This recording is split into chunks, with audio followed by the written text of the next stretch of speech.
Так, всім добрий вечір. Всіх вітаю.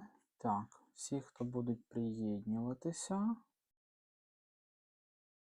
Так, всі, хто одразу приєднується, велике прохання. Пишіть, як мене чути, як мене видно, чи все окей, чи все гаразд у нас по звуку, бо це архі критично важливо. Так, всім привіт, всім доброго вечора. Так. Так, давайте я сам загляну. Як там у нас обстановка по звуку. Так.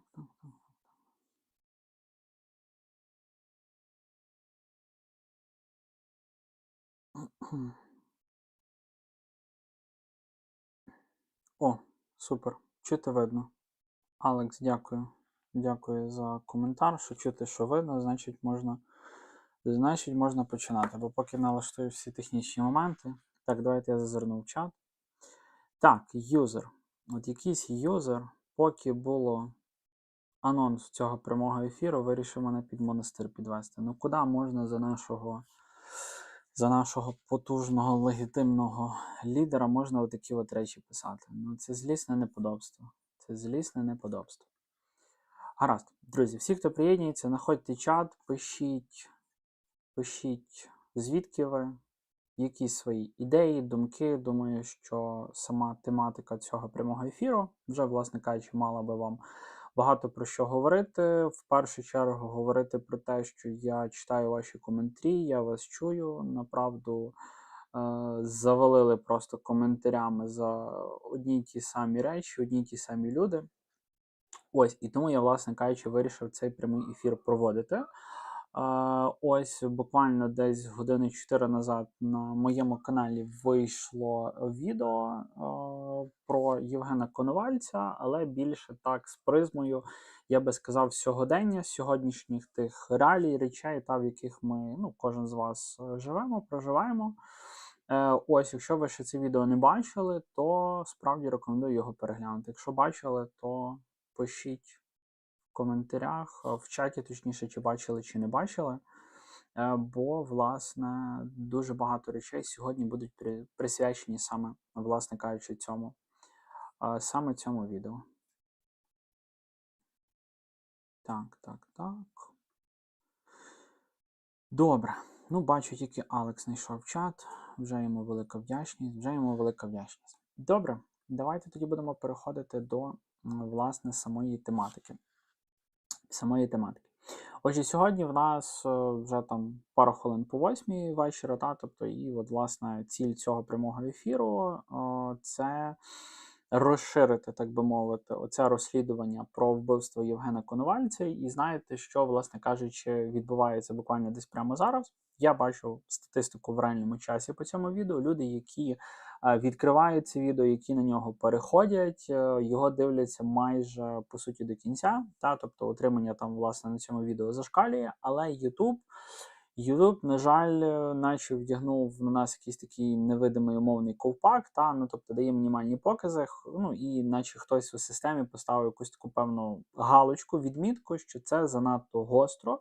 Давайте не будемо це відео пушити. Тому, направду, всі, хто будуть приєднуватися протягом цього прямого ефіру, хто буде його переглядати в записі, реально велика рекомендація переглянути це відео. Давайте я, можливо, мабуть, вам тут виведу, як воно виглядає. Так, зараз я вам виведу. Так, я вивести в нове вікно. Супер. Так, а поки ті, хто приєднується, якщо є якісь у вас питання, побажання до цього прямого ефіру, то знаходьте чат, пишіть, щоб, власне кажучи, це все можна було висвітлити на цьому стрімі. Так, отже, що рекомендую переглянути зараз на каналі 2 відео. Ось це останнє. Фатальна помилка Коновальця. Хто здав полковника насправді. Ось це відео 24 хвилини. Постарався зробити його максимально коротким, таким ємким, лаконічним, я його би так би назвав. Тобто тут є паралель між 1938 роком та сьогоденням, та сьогоднішнім 2026, тому рекомендація це відео переглянути. Також ось це відео, якщо ви ще не бачили, воно перше в цьому циклі, тому рекомендація також його, власне кажучи, переглянути. Так, давайте я його вам тут закріплю, ось, щоб всі, хто будуть приєднуватися протягом цього ефіру, змогли це, власне, подивитися. Так, де є я? Я є тут. Я є тут. Так. Зображення, давайте 10. Давайте зробимо зображення 10. Так.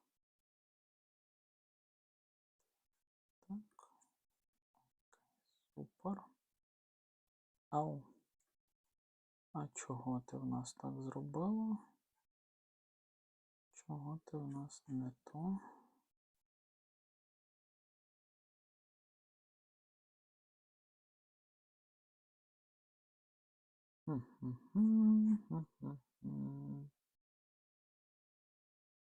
О. І все рівно не так. Ну, ти дивися. Йой. О. Так, є, супер. Значить, дивіться, в лівому нижньому куті від мене це буде ось це нове відео, в яке ви собі зможете зайти, подивитися, переглянути, якщо ще його не бачили, бо там, направду, мала кількість зараз переглядів, то 100%, що дуже велика кількість людей це відео не переглянула ще, то це можна буде після цього прямого ефіру, або можна навіть зразу, там, кому не доїдає мене в реальності, в реальному якби часі в ефірі слухати, то можна переходити, дивитися мене в записі, власне, це відео. Ось, а тут в правому куті, давайте так, ось це нове відео. Ось це відео, якщо теж ви його ще не бачили, його рекомендую переглянути, бо, от, власне, завдяки цьому відео і появилася тематика цього прямого ефіру, бо дуже велика реально кількість людей з вас писала в коментарях. Там коментарів вже десь під 500, мабуть, штук, і дуже величезна кількість людей, в них купа питань, а чого саме такий список, а чого когось не включили, а ми вже то знаємо, а список застарілий, а давайте сьогодення, сьогоднішню владу, і купа всіх оцих от моментів, ну і так далі вони є, тому щоб більше розуміти контекст цього, власне кажучи, прямого ефіру, то можна зайти і ці два відео собі переглянути. Також по стандарту у вас ось тут, давайте я весь закрию орг-блок, організаційні моменти. Ось тут у вас є два QR-кода, ось тут це є Монобанк, ось тут це є Приват. Всі, хто мають бажання, можливість після донату на ЗСУ можна підтримати мене як автора, канал, розвиток. Зараз є потреба в техніці, зараз є потреба в мікрофонах. Давайте так, щоб не був голослівним. Давайте ось ближче. Бачите, мікрофони вони вже, на жаль, своє трошки відживають. Тобто це треба оновлювати техніку, бо воно вже так все, знаєте, як на суплях тримається і так далі. Тобто, на жаль, на це все потрібні кошти, фінанси, ресурси, які я, на жаль, не маю можливості особисто вирішувати, закривати. Ну, багато і так закриваються, але деякі, на правду потрібна підтримка. Тому досить часто я і змушений з різного роду закликами, тобто їх проговорювати стандартним блоком, бо, на жаль, є як є. До речі, сьогодні на приват прилетів донат, хтось це готівкою через банк поповнював, просто не знаю, кому персонально подякувати, тому сьогодні це відбулося. Якщо чий донат, ось, то вам велика вдячність, якщо ви будете переглядати, можливо, цей прямий ефір, або десь, можливо, в якомусь із своїх відео в записі це внесу, щоб, власне кажучи, до людини долетіла її подяка і вдячність конкретно від мене. Ось, це по орг-моментах. Так само, хто не підписаний на канал, підписуйтеся. До речі, нам залишилося всього-навсього 110 підписників, і на каналі буде 15 тисяч підписників. Направду, хто ще не підписаний, буде переглядати, підпишіться, поставте, так би мовити, наперед вподобайку цьому прямому ефіру і находьте чат, його коментуйте. Бо поки мене тільки Олександр почув, знайшов чат, йому велика за це вдячність, бо якщо ви в чаті пишете коментарі, будь-які реакції і так далі, YouTube краще просуває цей прямий ефір, ну і загалом більша кількість людей зможе його побачити. А ми з вами переходимо, власне, до тематики самого ефіру. Чому, власне, так відбувається, що відео на такі більш гострі, дискусійні, інколи політизовані навіть історичні тематики, вони дуже складно, важко просуваються Ютубом. Бачу закономірність, не завжди я люблю відео на таку тематику робити, хоча вони вам відгукуються, тобто вони вам подобаються, але, на жаль, вони збирають обмежену кількість переглядів. Не знаю чому, але по якихось, можливо, політиках. Бо, власне кажучи, в тому відео про Євгена Коновальця я не просто зосередився і не просто розповідаю про 1938 рік. Я, зокрема, показую певну технологію. Технологію того, як Москва, так би мовити, вирощує зрадників. Це зараз, мабуть, найбільш така болюча і, на жаль, стабільно невирішена проблематика для нас, оскільки ми зараз той народ та країна, які перебуваємо в стані війни. І, звичайно, що будь-які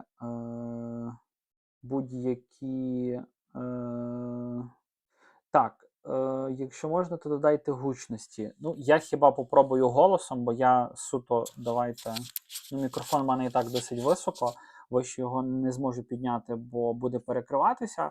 Спробуйте, можливо, в себе додати трошки гучності, якщо багатьом, давайте ще хтось, можливо, відреагуйте, як мене чути. Якщо багатьом погано чути, то спробую щось можливо, з цим зробити. Бо я і так стараюся децибели голосу, гучності додавати завжди. Ось, тому відреагуйте, як мене загалом чи добре чути.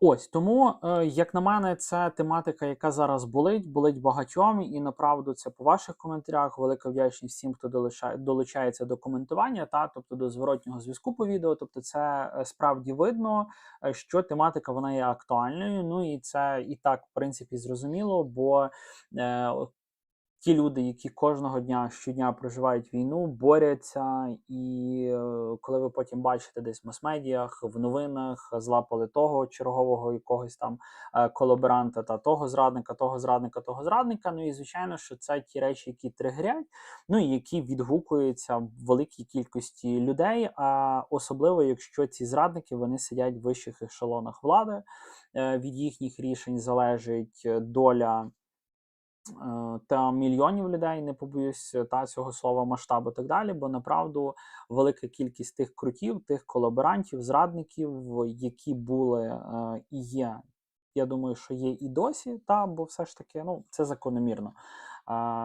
Це, скажімо так, людська природа, її ніяким чином не побореш, не забереш на 100%, тому завжди в будь-якій країні є, вигідні ідіоти, так далі, є хто напряму працює з ворогом, і так далі, і так далі.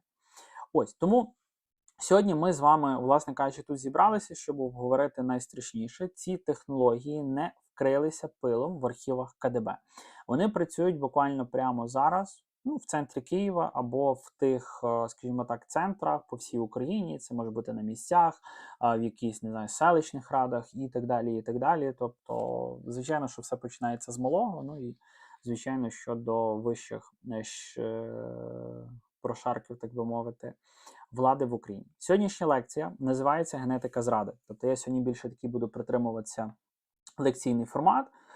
Так, супер, дякую, хто відреагував по звуку. Будуть питання, пишіть, задавайте в чаті. Тобто, я орієнтуюся на формат лекційний, бо, як показує практика, далеко не завжди ви хочете зі мною комунікувати в чаті під час прямого ефіру, тому орієнтуємося на лекційний формат.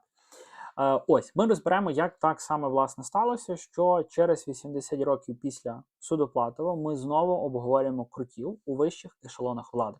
80 років, майже століття минуло, а всі ті самі реалії, вони, на жаль, є актуальні і в наш час. Ми згадаємо також прізвища, які стали, ну, можна назвати їх і призовними. Це Татаров, це Гетманцев та інші, так би мовити, недоторканні. Чому вони там, де є, та чому вони на своїх місцях, чому їх далі хтось вибрав, хтось призначив, їх не забирає. Ось, бо, якщо чесно, для мене найбільш цікава постать – це Гетманцев за рахунок податкового напрямку, який він курує, та, бо, ну, всі їхні, як то кажеться, новшества і ідеї, вони відчуваються найбільш болюче, і мені воно, наприклад, так само досить цікаво, бо я є ФОПом, фізичною особою підприємцем, сплачуються податки і всякі ці такі ініціативи для звичайної дрібної людини та пересічної. Ну, тобто ця податкова політика, вона є дуже, як на мене, дуже важливою. Тому чому вони там, хто їх так би мовити, консервував? Загалом готуйтеся, сьогодні буде довга і дуже відверта розмова. Думаю, в годину 20 постараюся вкласти, бо насправді сьогодні не дуже велика є кількість часу, тому постараюся максимально стисло, ємко, влучно, ну, постараюся загалом, як завжди. Отже, давайте повернемося до бази. Хто ж таки все ж таки здав Коновальця? Давайте так, ще хвилинка реклами. Повертаю вас до ось цього відео. Після прямого ефіру, направду, рекомендую переглянути. Стисло, коротко, 24 хвилини, але все чітко, коротко по суті. Павло Судоплатов, він же Валюх. Та хто був такий Павло Судоплатов? Людина, яка, власне, була також відома під оперативним псевдонімом Павлусь Валюх. Це був радянський розвідник і високопоставлений агент НКВС. Це, мабуть, найвідоміше ім'я і, можна сказати, мабуть, найефективніше, якби це не було плачевно, але найефективніший радянський розвідник, який, зокрема, не то, що переклав руку, а він всією своєю діяльністю повністю ліквідував Євгена Коновальця. Його, власне кажучи, через то і найвідоміша операція – це особисте вбивство лідера ОУН. На той час Євгена Коновальця в Роттердамі, це сучасне місто в Нідерландах, відбулося це 23 травня 1938 року. Не так давно, буквально 2 дні назад, була річниця з дня народження Євгена Коновальця, тому, власне кажучи, я і вирішив зробити відео, присвячене конкретно йому. Ось, можливо, десь пізніше вийде більше суто як автобіографічне відео, присвячене Коновальцю. Тут воно, те, яке є вже доступне на каналі, воно більше, я його зробив такі, так би мовити, знаєте, як червоною ниткою паралелі між тогочасними подіями, ну і, власне кажучи, сьогоденням, яким, кожному з вас, власне кажучи, воно болить. Для виконання цього плану Судоплатов, яку він використав легенду? Використав документи, власне, на ім'я Павло Валюх, видаючи себе за представника підпільної націоналістичної групи. І таким чином він зміг втертися в довіру до Коновальця. Направду, коли дивишся це, аналізуєш, розбираєш, дивно. Якщо чесно, дивно, в мене картинка в голові до кінця не склалася, як Коновалець на це все, так би мовити, клюнув, як він це повірив. Мабуть, що Судоплатов був дуже хорошим виконавцем, мабуть, скоріш за все, що просто зіграв на тих речах, які на той час боліли Коновальцю, і за які він міг зачепитися і таким чином максимально наблизитися до нього. Тривалий час листування з Коновальцем відбувалося між ним і Судоплатовим, видавав себе за учасника українського підпілля, а згодом буквально кілька разів зустрічався з ним особисто в Європі. Мене також досить зачепило, наскільки все ж таки хороша гра була зі сторони Судоплатова, вплоть до того, що він був україномовною людиною, знав все максимально, всі традиції, тобто все повністю і так далі. Відвідував навіть націоналістичних героїв, могили, поховання, вшанування і так далі, і так далі. Тобто, направду, дуже грамотна, на жаль, була пророблена робота, і це, як наслідок, вилилося в те, що було ліквідовано, власне, людину, яка засновувала УВО. Ну і далі, яка була лідером, власне кажучи, ОУН. Вбивство яким чином відбувалось? Під час особистої зустрічі в Роттердамі він передав Конувальцю вибуховий пристрій, який був замаскований під коробку цукерок. Євген Коновалець дуже сильно любив солодкі, ну і тому це якби в нього не викликало, скоріш за все, не викликало якоїсь такої додаткової перестороги, бо цей вибуховий механізм був запрограмований на те, що є коробка з цукерками. Немає в мене під рукою коробки з цукерками. Немає, на жаль. Щоб більш так, знаєте, наглядно продемонструвати. І відповідності, коли її перевертали, крутили, повноцінно механізм спрацьовував, і фактично в людини було приблизно 30 хвилин часу, щоб цю коробку кудись виконати, діти забрати, ну і через 30 хвилин механізм, власне кажучи, спрацьовував. Таким чином було ліквідовано Конвальця, ось, ну і власне кажучи, тобто це вже таким чином війшло в історію. Ось тому, коли вам передають коробку цукерків, варто бути інколи обережно, на жаль.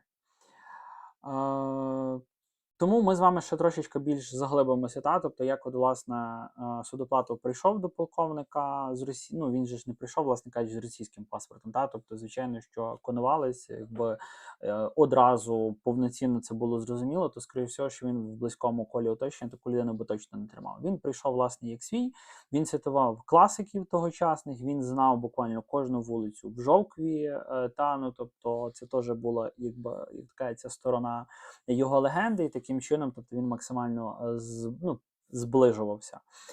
Як вже проговорював, тобто він плакав, коли згадував загиблих героїв Крут.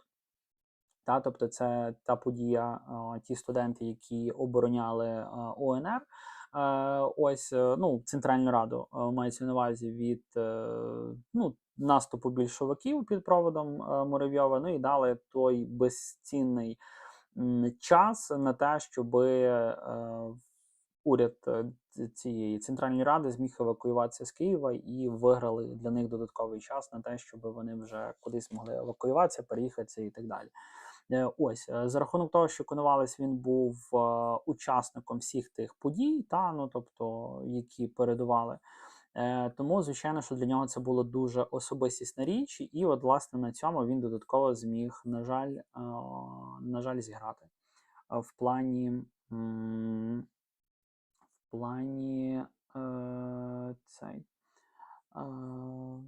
взаємодії. Так, ну і загалом для нього це був ідеальний камуфляж. А тепер подивіться на наших сучасних персонажів. Коли ми бачимо, для прикладу, Олега Татарова, людина, яка в 2014 році, коли на Майдані вбивали людей, тобто Небесна Сотня, виходила до мікрофона і казала, що активісти самі в себе стріляють, самі себе ліквідовують. Це була людина, системи, власне кажучи, Януковича, плоть від плоті, саме, власне кажучи, його. Ось. Тому, власне кажучи, в це ми і конкретно заглибимося. А минув час від, власне кажучи, Революції Гідності, війна, а де ж, власне кажучи, цей персонаж подівся конкретно зараз. Тобто дуже велика кількість людей в коментарях задається цим питанням, а де він, а що він, а куди він і так далі, і так далі. Він не є в Ростові, він не є в в'язниці. Ну, в Ростові це просто відсилка до нашого легітимного, який втік відповідності зі всіма подіями. Ось він був у кріслі заступника голови Офісу Президента. Він курує буквально все, починаючи від СБУ, закінчуючи ДБР, поліцію, тобто весь оцей силовий блок. Ну і я думаю, що тут не дуже важко зрозуміти весь оцей парадокс. Людина, яка, власне кажучи, була ворогом Майдану, тепер курує і, власне кажучи, керує повноцінно всією безпекою країни, яка вистояла завдяки Майдану, Революції Гідності, всім тим людям, які вийшли на Майдан, які, власне, скидали режим Януковича, і, власне кажучи, хотіли щось змінити в країні. Це і є глибока консервація, коли агент чи функціонер ворожої системи не знищується, а перефарбовується і чекає моменту, коли він стане незамінним. І ми сьогодні розберемо, яку ціну ми платимо, так би мовити, за цю незамінність, тобто тих 5-6 потужних менеджерів незамінних, прямо зараз, коли ДБР чомусь більше цікавиться активістами, ніж реальними агентами ФСБ. Так, давайте я зазирну до вас в чат. Що у вас тут твориться в чаті, бо там вроді би якесь було дуже велике повідомлення, але щось я його не бачу. Так, кудись воно ділося. Ай-яй-яй, я хотів прочитати, дуже великий, не встиг прочитати. То людина видалила сама, чи хтось видалив. Як шкода. Там людина щось хотіла, щоб я йому низько вклонився за підписку. Я вже хотів кланятися, я вже майже нахилився до підлоги, і щось людина видала. Напишіть ще раз свій там коментар, кому я мав вклонитися за підписку. Чесно, дуже цікаво дивують люди. На всяку єрунду, на всяку фігню люди підписуються на ура. Коли просиш поставити вподобайку, то це щось надзвичайне у людей просиш. Це не коштує грошей. Та? Ну, просиш підписатися складно. Теж ніхто нікого не тримає. Можна перегорнути, піти далі, проводити вечір, вівторка якось зовсім по-інакшому, слухати ту інформацію, яку вам хочеться слухати. Як все прекрасно, як все райдужно і як все дуже прекрасно на сонці відбувається. Ось. Не кажучи вже підтримати канал спонсорством на місяць часу аж цілих 30 гривень. Аж цілих, треба бути доларовим мультимільйонером, щоб за 30 гривень підтримати канал. Це все на добровільних началах і так далі. Ось, але теж мене в коментарях дуже сильно дивують ті люди, які вони з таким великим азартом просто претензії приходять в коментарі, ніби я щось винен, ніби я ДБР, ніби я СБУ, ніби я там щось прям і так далі. От по коментарях мене направду дуже сильно цього дивує, де люди вони не несуть жодної відповідальності за свої дії, слова і свої вчинки. Люди перекладають відповідальність на кого хочеш, на кого-небудь і так далі, але вони ніколи не починають з себе. Оце, напевно, найбільший той парадокс, який мені важко буде колись осягнути. Тобто, чого людина вона готова когось інакшого поливати брудом, тобто вона готова відповідальність перекладати на просто пересічну людину, яка до того і близько не має ніякого відношення, але вона не йде з, не знаю, якимись лозунгами і з плакатами під ДБР, давайте щось там зробіть чи ще щось. Максимально це все є дивно. Тому рухаємося далі. Але, власне кажучи, зрада – це не тільки про тюрми та переслідування. Тобто це в першу чергу також про ресурси. Давайте згадаємо Данила Гетманцева. Ви мені в коментарях, не то, що під кожним відео, але от, власне, під тими останніми, які виходять на каналі, тобто дуже часто пишете, коли ти вже про нього, власне кажучи, розкажеш. Сьогодні, тому є ефір, тому, власне кажучи, сьогодні розкажу. Ми бачимо, як український бізнес просто, можна сказати, виє від його тих податкових ініціатив. Блокування накладних, тиск, постійні зміни правил під час війни. Особисто я за освітою є фінансистом і, не є там, звичайно, що не бог хто і так далі, але все ж таки ті речі, які мені довелося заглиблюватися, які довелося вникати, тобто більше є дуже багато є таких колізій, неточностей в нашому податковому кодексі, в наших всіх тих податкових ініціативах, які вони просто дуже сильно є пагубні і так далі. Тому дуже багато тих моментів, дуже багато тонн є бюрократії. Я особисто, моя би воля, я би взагалі забрав цей орган під назвою податкова. Я взагалі не розумію, чим вони займаються, для чого вони потрібні. Якщо ти є бізнесмен, ФОП є фізична особа-підприємець. ФОП – це абревіатура, фізична особа-підприємець. Тобто, з точки зору податкового навантаження, законодавства, є я, допустимо, я є самозайнятою особою, я не стою з простертою долонею до держави, дай мені грошей. Якщо ви безробітний, йдете на біржу праці, стаєте, вам там виплачується допомога по безробіттю. Тобто ви є, так би мовити, просяча людина відповідності в держави. Я сам створюю робоче місце, бо я себе працевлаштовую своєю діяльністю, додатково сплачую податки. Який розмір тих податків, я вже навіть не беруся, бо я коли сідаю рахувати ті податки, які я сплачую за рік, то в мене зразу виникає питання, на що йдуть ті податки. У мене через то дуже багато є питань до міста, в якому я мешкаю, та до місцевих органів влади, бо які податки вони йдуть або на державний рівень, або вони йдуть на місцевий рівень. І коли ви розумієте, що ви енну суму сплачуєте податків, тобто у вас, як мінімум, якщо ви доросла, адекватна, свідома людина, вас потенційно має цікавити, на що ті кошти, ті податки вони йдуть, куди вони витрачаються. Чи вони йдуть на популізм якихось певних чиновників, політиків, які таким чином хочуть заробляти собі політичні бали, якісь бенефіти, щоб ви потім за них голосували і так далі, і так далі. Тобто це дуже там глобальні такі, якби вже можна заглиблюватися в економічні речі. Але що стосується кожного буденного, це, наприклад, ви йдете в магазин, ви сплачуєте такий податок під назвою ПДВ. Податок на додану вартість. Тобто це сплачує кожна людина, пересічна і так далі. І купуєте ви алкоголь, ви сплачуєте акцизний податок. А якщо ви щось завозите за кордону, ви сплачуєте митний податок. І так далі, і так далі. Там податки є прямі, непрямі. Це так. В зовсім другу сторону це можна все, власне кажучи, розкручувати. І тому для ведення бізнесу найбільш пагубні є ці всі речі. Тобто блокування накладних, тиск, який постійно здійснюється, тому 3 дати, тому 3 занести, корупція на звичайному побутовому рівні. Постійні якісь зміни правил під час війни, що ви не розумієте, як ви маєте провадити свою діяльність, бо сьогодні прийшла якась ідея, треба якісь кошти, якісь податкові навантаження, зібралося 226 індивідів, вони собі вирішили проголосувати, це так має бути, вони щось проголосували заднім числом, тим паче, і у вас щось помінялося. Тобто, я думаю, це ті речі, які десь на слуху, які десь є в мас-медіа, в телеграм-каналах насилаються. Тобто, я думаю, що ви розумієте ті речі, з які я проговорю. Якщо розумієте, ставте плюсик в чат, щоб я розумів, що ви розумієте, а не я суто сам собою за це спілкуюся. Це виглядає просто як дилетантство таке певне. Можливо, і так. Можливо, просто людина не на своєму місці. Можливо, треба глянути, так би мовити, з інакшого боку, і варто подивитися на його певний такий бекграунд. Багато років роботи з Володимиром Сівковичем, тим самим Сівковичем, який зараз офіційно визнаний агентом ФСБ і переховується в Москві. Якщо вам цікаво почути, дізнатися, хто такий є Сівкович, то вам потрібно переглянути ось це відео. Ось тут 10.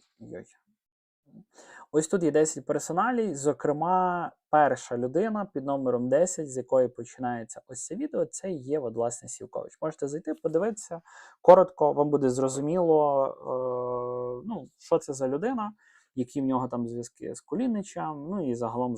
Власне, Гетманцев, тобто в дуже тісній зв'язці працював, зокрема, власне кажучи, з ним. Так, Васко Майбач. Більше загострюйте теми ОУН-УПА тим, що пов'язуєте їхні тези з актуальними провалами влади і здобутками ЗСУ. Називайте імена тих, хто відповідає за прийняті рішення. Слава ЗСУ.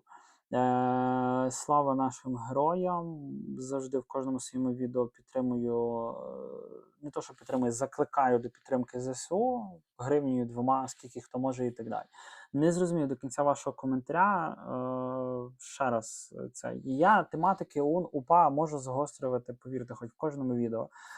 Тут мене не треба з тим переконувати, до того закликати і так далі. На жаль, YouTube така платформа, що не розповсюджує інформацію, зокрема, про ОУН, про УПА. Чому? Бо дуже велика кількість російської пропаганди, коштів вливається на дискредитацію ОУН, УПА, тобто всі ці тейки, що ОУН і УПА співпрацювали з нацистами, з німцями, вся ця російська пропаганда, вона впливає ж не тільки на нас, вона ж впливає на світ, на Європу, на Америку, на всі ці платформи, тому, зокрема, це все обмежується. І коли я закликаю, прошу поставити вподобайку, вам це 1 секунда часу. Це не йти, де є та вподобайка, тицнути і так далі. Але ви таким чином вже допомагаєте розповсюдженню відеоматеріалу, і більша кількість людей зможе побачити відео на дану тематику.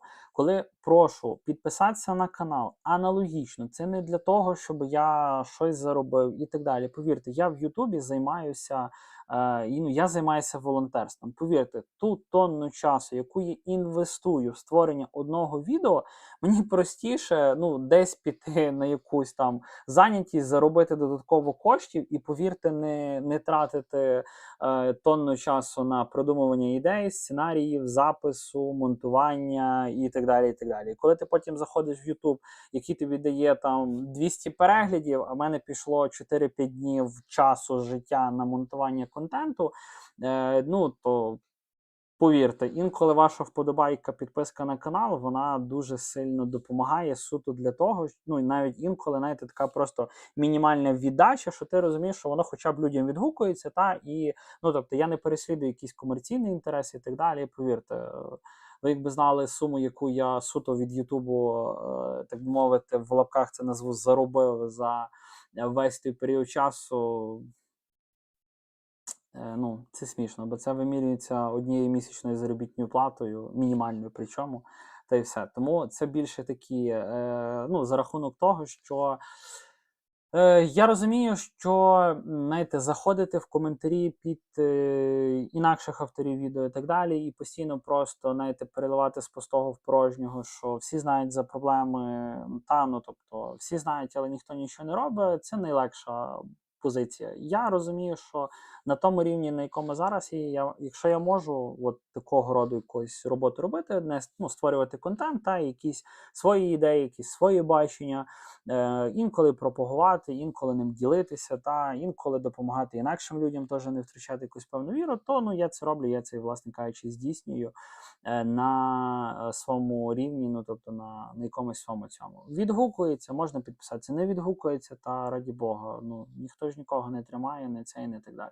Тому я з вами згідний за ОУН, за УПА, повірте, я тільки за. Ну, на жаль, це оцей маркер, з яким треба нам працювати, причому в дві сторони. По-перше, в сторону московитів, тих кацапів цілих, по-другу, в сторону Польщі. Глянути Польщу, повірте, в нас всі ті, як то кажуть, речі з Речі Посполитої, перепрошую за тавтологію, але так далі. Ну, тобто, це теж нам і близько недружня країна, це теж такий... Це така скринька Пандори, яка рано чи пізно вона вибухне з таким масштабом, теж в, ну, взаємовідносинах, мені здається, між Польщею і Україною, що це буде ой-ой-ой, як дуже невесело і близько ні. Бо тут це той маркер, який, як на мене, потрібно, знаєте, відстоювати до кінця. Якщо вже взялися відстоювати ОУН, УПА, що це надбання, ну, України та всіх тих людей, які віддавали своє життя за становлення незалежної України, то це треба йти до кінця, а не дивитися на одну, на другу, третю країну і так далі. Так, найкращий канал усіх часів. Дякую за відгук. Ну, дякую за відгук. Це таке. Підписався, супер, дякую. Яка в мене освіта? В мене немає історичної освіти, зразу говорю. Я та людина, яка просто з малку, з дитинства цікавиться історією, в це заглиблюється, і це той гештальт, який я не закрив ще, напевно, з часу школи. Я мав можливість поступати на історичний і так далі, ну, але я, скажімо так, інакше вибрав вектор. Ось, бо в мене перша незавершена освіта програміста. Я одразу ще в перші півроку зрозумів, що це не моє, і я з цього це залишив, я це пішов, а друга в мене економічна освіта, фінансист. Я за освітою, ось, бо, ну, це теж ті речі, які мені цікаві, які цікавлюся, але це так. Історія – це більше для душі, це більше про ті речі, які, знаєте, залишаєшся сам собою і досить часто дивуєшся, от чому воно є так, а чому воно не змінюється, чого от країна топчеться на місці, одні ті самі речі, перипетії. Дивишся 100 років назад, йдемо по паралелі, ну, ОНР, Центральної Ради, Скоропадського, директорії, ну, от всі ті перипетії, світові, Перша, Друга світова. А зараз набагато гірше, бо є ядерна зброя і так далі, і так далі. Так, Людмила, дійсно, хто законсервував Татарова і Гетманцева, невже не Зеленський? Давайте без спойлерів. Я вертаюся до теми. Дякую, Людмила, що ви мене повернули до теми прямого ефіру. Так, давайте все ж таки вертаємося до теми нашого цього прямого ефіру. Тому Скажімо так, через багато років роботи з Володимиром Сівковичем, власне кажучи, є дуже багато сумнівів в діяльності власне самого Гетманцева, тому ось це відео собі, якщо ще не бачили, то направду рекомендую його переглянути, бо багато є персоналій, за які варто все рівно згадувати і пам'ятати. Впам'ятати, щоб не допускати, щоб вони знову в майбутньому появлялися в Україні. В історичній науці є термін економічна диверсія. Це коли ти, скажімо так, не підриваєш якийсь певний міст, а робиш так, щоб у України не було грошей цей міст відбудувати. Тобто це, власне кажучи, оця економічна диверсія. Ладно, буде я без води. Коли ти вимиваєш обігові кошти з підприємств, які шиють форму для ЗСУ чи роблять, для прикладу, дрони. Якщо людина з оточення Сівковича керує фінансами воюючої країни, чи маємо ми право називати це якоюсь просто звичайнісінькою випадковістю, що, можливо, його персоналію хтось не перевірив, не відслідкував зв'язки на приналежність до тих груп і так далі. Чи може бути це випадковістю? Судоплатов теж колись в 20 столітті казав Коновальцю, що хоче допомогти ОУН грошима від радянського підпілля. Це також була наживка. Чому? Бо Коновалець шукав підтримки, і в нього була нереалізована мрія. Як це мрія? Давайте так, можливо, не мрія, але бажання, щоб, власне, на той час підконтрольній Радянським Союзом Україні могло повстати населення, величезна кількість людей, і таким чином Україна могла стати незалежною. Тобто він фактично просто зіграв на двох ключових таких речах, на двох болях для Коновальця. Це, власне кажучи, можливість організації повстання в Україні, і, власне, кошти, фінанси, тобто це завжди для будь-якої, підпільницької діяльності, для будь-якого партизанського руху, це завжди на це все потрібні кошти. Орендувати квартири, паспорти підробні робити, тобто зброю, і так далі, і так далі. В плані пересування всіх цих речей, тобто на це все потрібні завжди колосальні кошти. І підпілля може, так би мовити, захлинутися та не добитися своїх цілей, якщо, власне, банально їм не буде, вони не будуть мати коштів, за які провадити, власне, свою підпільницьку діяльність. Ось, чи не є сучасна податкова політика такою ж самою наживкою, яка знищує наш тил швидше за російські ракети? Давайте обговорювати, власне, це в чаті, бачу ваші повідомлення, пишіть, що ви думаєте про цей, власне кажучи, так би мовити, зв'язок, або, можливо, взагалі взаємозв'язок. Ось, хтось з вас запитує вже, може запитати, чому це взагалі можливо. Відповідь є в цьому також моєму новому відео, яке вийшло 4 години на каналі. 4 години назад на каналі. Коновалець був досвідченим політиком, але він хотів вірити в те, що всередині ворожої системи є патріот. Вони точно є, завжди є. Але він, власне кажучи, можна назвати це так, що повністю підпустив ворога, власне, занадто близько до себе. Є така приказка, що тримай друзів ближче, ворогів ще ближче. Коновалець, можливо, десь такими ж самими ідеями послуговувався, але він вже занадто близько підпустив ворога до себе, який переріс, можливо, в трошечки щось більше, ніж просто ворог. Сьогодні ми робимо ту саму помилку. Ми віримо в ті нові обличчя або в незамінних технократів. От є людина, він професіонал, і він незамінний. У нас величезна країна, у нас там, правда, не зрозуміло, яка кількість зараз в Україні людей залишилась, але неважливо, яка би кількість людей не залишилася, тобто 100% знайдуться люди, яких можна замінити, і точно знайдуться люди, які зможуть замінити того чи інакшого чиновника, так далі, тобто незамінних людей, їх точно 100% немає, особливо в державному апараті управління. Ось, бо в нас, власне, вся податкова політика базується завжди на дефіциті, що немає грошей, постійно треба піднімати податки, і таким чином ніби, живуть максимально приземленою і залізобетонною логікою. Піднімаєш податки, зростають ніби податкові надходження, ну і ніби таким чином наповнюється бюджет. Але ну це ж так не працює дуже все, знаєте, прямолінійно. Підняли податки, ну тобто хтось, хто їх платив, він і так, можливо, буде платити. Або, можливо, він буде переходити в тінь. Він буде старатися уникати сплати податків, щоб просто банально вижити, щоб його бізнес вижив, прокормити якось і так далі, і так далі. Хтось, хто й не платив податки, ну, не буде платити. Хтось закриє свій якийсь бізнес, він стане безробітним, піде просити гроші в держави. Ну, і так далі, і так далі. Тобто це досить складний механізм, який... Ну, мені здається, ті люди, які займаються, зокрема, податковою політикою, ви зараз за це зачепив, ну, тобто вони мало що в ній розуміють, і досить часто на що витрачаються кошти в державі, ну, тобто воно викликає дуже величезний титанічний сумнів, тобто куди вони витрачаються, і взагалі, знаєте, це так є такий як мем, знаєте, як ерор, коли зависаєш, і думаєш, ну, насправді, куди, чого воно туди взагалі якби витрачається і так далі. Давайте, не знаю, з банального, що мені пригадалося, там, телемарафон. Взагалі не розумію, для чого на нього тратити хоч якісь кошти, а тим паче ті кошти, які колосальні витрачаються.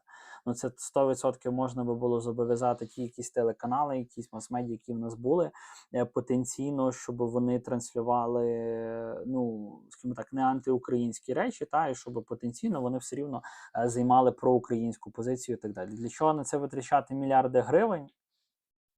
Взагалі не зрозуміло, при цьому, що в нас забезпечення солдатів не мають на це коштів, грошей і так далі, і так далі. Ну, тобто це тут дуже-дуже багато можна на ці речі дискутувати, як кажеться, бо вони направду просто не зрозумілі. Тому зараз ми перейдемо до основної частини нашого прямого ефіру. Я підготував для вас певні речі, певні документи, ну і, як завжди, факти, які показують, як працює вертикаль Татарова-Гетьманцева і чому вона є прямою загрозою нашій національній безпеці. Але перед цим я прошу кожного з вас, якщо ви ще не поставили лайк, це зробіть. Це наш єдиний спосіб пробити оту стіну мовчання від, власне кажучи, Ютубу. А ми починаємо глибокий розбір. Друзі, тримайтеся, бо правда, штука не завжди приємна. Те, що теж дуже велика кількість з вас в коментарях пише, що інколи краще би правди не чути, не знати, не бачити, і інколи краще за деякі речі не замислюватися.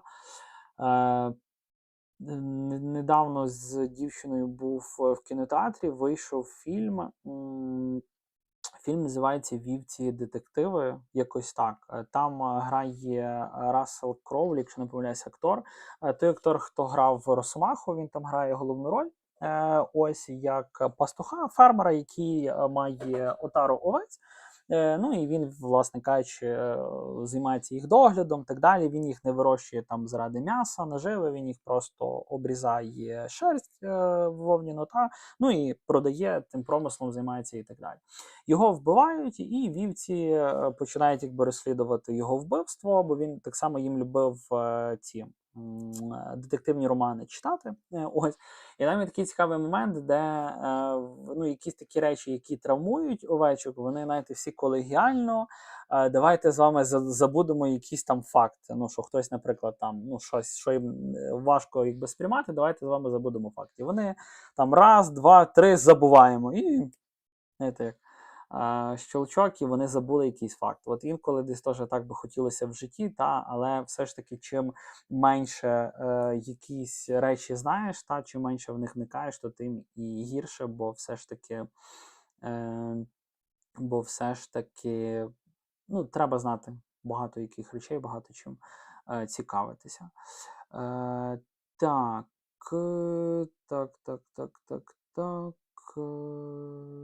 Лариса, не обов'язково бути професійним істориком. Я даю перевагу ентузіастам, які мають бажання змінити світ. Дякую, пане Назаре. Нехай вам щастить в просвітницькій роботі. Це другий фронт. Дякую за відгук. Я щось, правда, не бачу коментаря Лариси, на який ви послуговуєтеся. Таке, може, мені не всі коментарі висвітлюються. Дивіться, друзі, я тут чесний, відвертий, я ж ніде не наголошую. У мене немає, можливо, станом на зараз немає. Можливо, в майбутньому появиться, можливо, не появиться. Я та людина, знаєте, я завжди, ще як був в школі, Я любив цю таку приказку, не знаю, це моє більше ноу-хау, чи десь я, можливо, міг це почути, не знаю. Це мій якби такий, знаєте, загальний висновок десь образно, що, знаєте, той час, коли ви закінчували школу і у вас гарантовано було там, не знаю, технікум, університет, у вас була робота, у вас була стабільність, все повністю, Радянський Союз совок розпався, ну цього немає. Той час, коли ви мали червоний диплом, і вас всюди з руками забирали, відривали, бо у вас червоний диплом, там нульові роки і так далі, вони теж пройшли, такого немає. Зараз такий час, як на мене, що більше грає роль не документ про освіту, не диплом якийсь, а все ж таки, що людина собою представляє. Наскільки людина розвинута, що вона вміє, що вона знає, якими речами вона цікавиться, куди вона, в які речі вона заглиблюється і так далі. Я особисто свій диплом про повну вищу освіту під там, як це...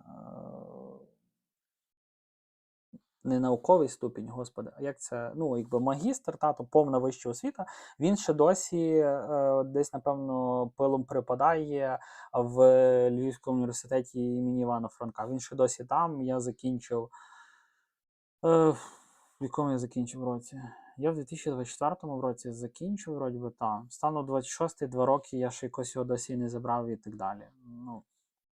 Комусь, можливо, допомагає, комусь, можливо, не допомагає дуже велику кількість людей, та я майже більшу категорію людей, хто знає і так далі, то вони за освітою не працюють. І це теж одна із проблематик України, де в нас дуже велика кількість людей з вищою освітою, але вони не відповідають цій вищій освіті. Тобто, досить часто це куплені дипломи, там в нас є міністри освіти діючі, які дисертації вони злизали, просто скопіювали з когось, і от куди можна далі рухати і заглиблюватися. От один факт, наш діючий міністр освіти, він має липову дисертацію, він фактично має липовий диплом, але він є міністром освіти. Що може в країні достеменно мінятися, яка може... А школа – це є база. Тобто базові ті речі, щоб щось в країні мінялося, нам потрібно міняти нове, молоде підростаюче покоління, яке буде йти в садик, яке буде йти в школу, буде йти в університет, їм будуть в голову вкладати якісь нові сенси, нові ідеї, закладувати якісь нові речі і так далі. Про патріотичну, про українську позицію, тобто їм будуть прививати любов до України, до українського, української мови, української історії, української культури, і так далі, і так далі, і так далі. А в нас міністр освіти немає, мені здається, для міністра освіти це важлива річ, мати свою написану дисертацію, дипломну роботу, диплом і так далі, і так далі. Бо як мінімум це та людина, яка має весь оцей кластер, тобто просто титанічне і доленосне міністерство для будь-якої країни, це є освіта. Бо якщо ми не будемо виховувати науковців, мізки в цій країні, то ця вся молодь просто виїде куди-небудь інакше і так далі. Тому вертаємося далі до нашої тематики.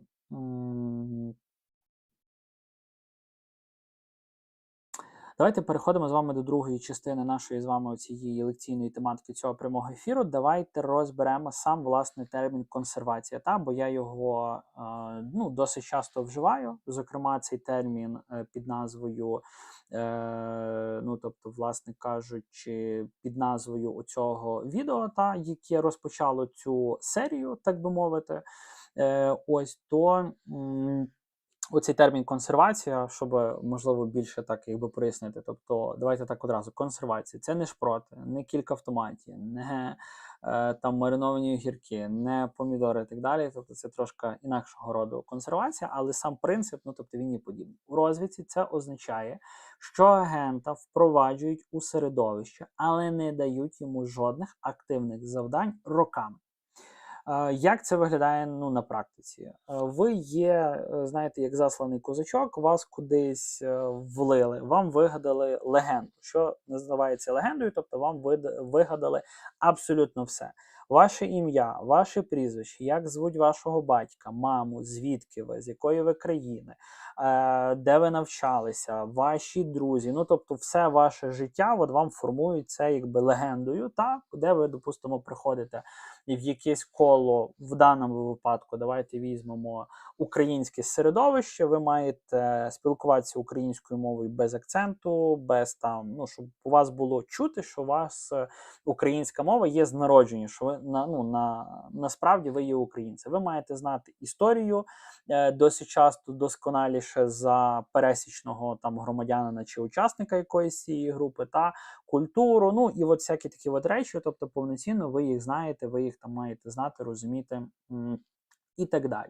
І ви, власне кажучи, вливаєтеся в це якесь певне коло, і ви є, якби так мовити, сплячим агентом, чекаєте до того часу, поки вам не прийде від вашого куратора. Куратор, тобто це та людина, яка вам дає, ну, тобто, накази, вам віддає якісь певні команди і так далі, і так далі. І досить часто такі люди могли без будь-яких там активних завдань грати свою роль, жити могли місяцями, роками, інколи навіть десятиліттями. Він має стати, так би мовити, своїм. Ну, тобто він має абсолютно не викликати жодної, скажімо так, жодного сумніву, та? Тобто він жодного сумніву не має викликати, коли ви з ним спілкуєте, взаємодієте, ви от на нього дивитеся, ну, от ви ніколи не повірите, що ця людина може бути якимось там засланим агентом і так далі. Він має отримати репутацію, диплом, посаду, зв'язки. Він просто має стати частиною меблів, до яких усі звикли. І ось тут ми підходимо буквально до найцікавішого. Коли ми дивимося на біографії людей, які сьогодні керують ключовими напрямками в Україні, ми бачимо дивну тяглість. Зверніть увагу, після 2014 року ми сподівалися на повне очищення. От я та людина, яка вже підлітком спостерігала події Революції Гідності, Майдану, всіх цих подій. Я з захватом дивився на тих людей, які от на все життя я запам'ятав, у мене от по сьогоднішній час, у мене от є це відео, як коктейлями Молота люди спалювали БТР. А ну давайте, може, я навіть це знайду. Сподіваюся, що YouTube мені це пропустить. Так, є. Знайшов я. А ну давайте, де я це вам виведу. Так, зараз. Упс.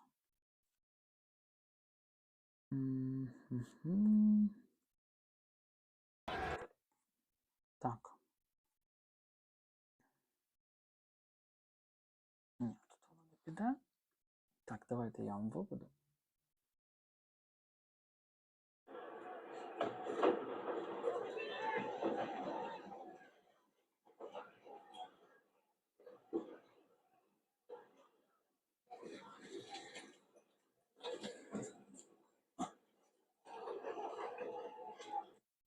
Ну і так далі, щоб на це зараз велику кількість часу не втрачати. Ну, тобто, насправді я це підлітком дивився, ну, тобто, мене дуже сильно вразило та вражало, от наскільки все ж таки наш народ, здавалося б, ну, військова техніка, БТР, ну, тобто, потенційно в людей же ж не було якихось там РПГ, там протитанкових засобів, ще чогось, щоб, власне кажучи, вони могли цьому протистояти. Друге питання, що я розумів, ну, тогочасну владу, ця гліста, що вона на звичайних людей, ну, БТР відправляє. Ну, це ж теж треба розуміти, ну, по навіть таких якихось факторах, та, як це все було і так далі.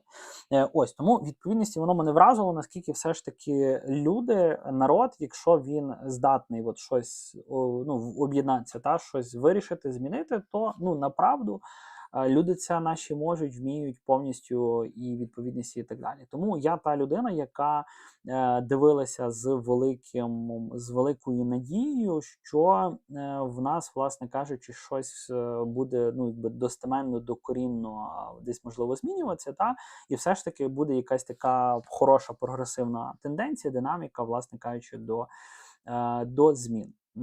Але, на жаль, система виявилася набагато хитрішою. Вона нікуди не пішла в небуття, вона, так би мовити, законсервувалася. Та? Тобто вона трошечки очистилася, багато людей втікло, Ось, до речі, давайте вже так, можливо, зробимо хвилинка гумору. Так, давайте я все ж таки ще раз повернуся до свого відео. Так, зараз. Зараз. Я вам одну річ покажу, яка є, власне, в цьому відео. Так, давайте так зробимо.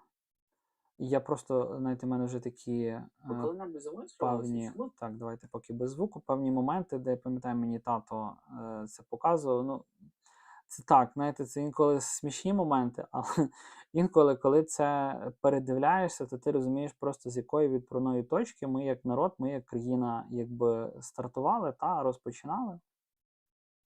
Так, ану, давайте зараз, секундочку. Зараз воно піде на ті речі, які треба, і давайте я вимкну звук. Бо якщо ви це відео ще не бачили, то направду я би рекомендував, казав, це точно переглянути. От.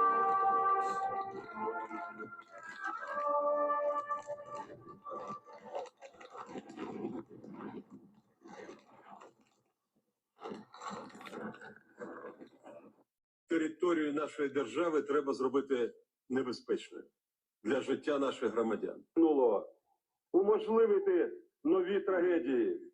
Заган увікнить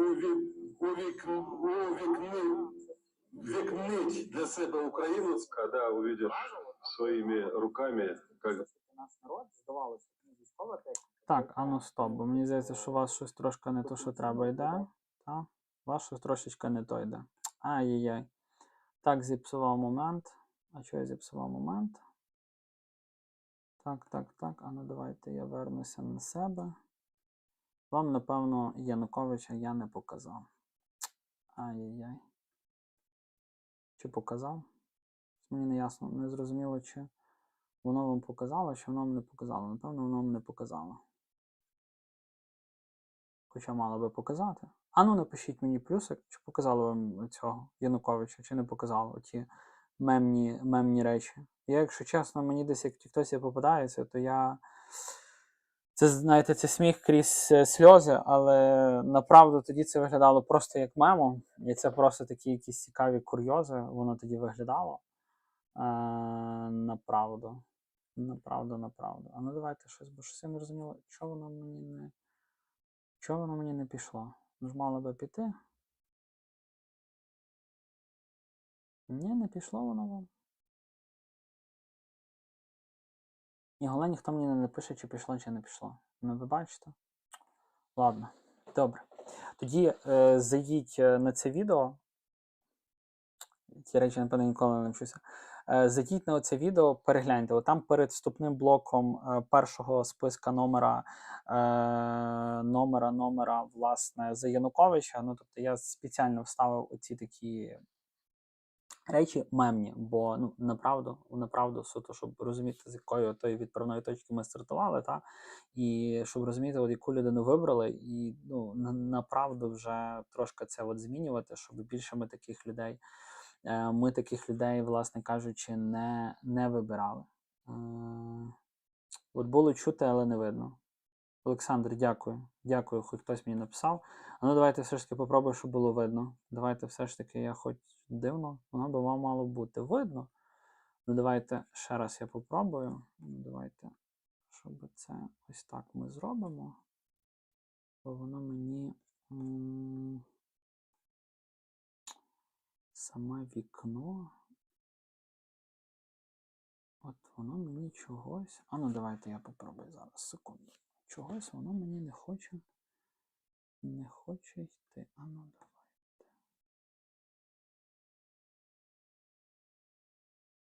О, все, я зрозумів, в чому проблема. Бачите, я щось був на щось не на то нажав, і воно не пішло. Оце так завжди. Робиш, готуєш. Та ні, дивися далі.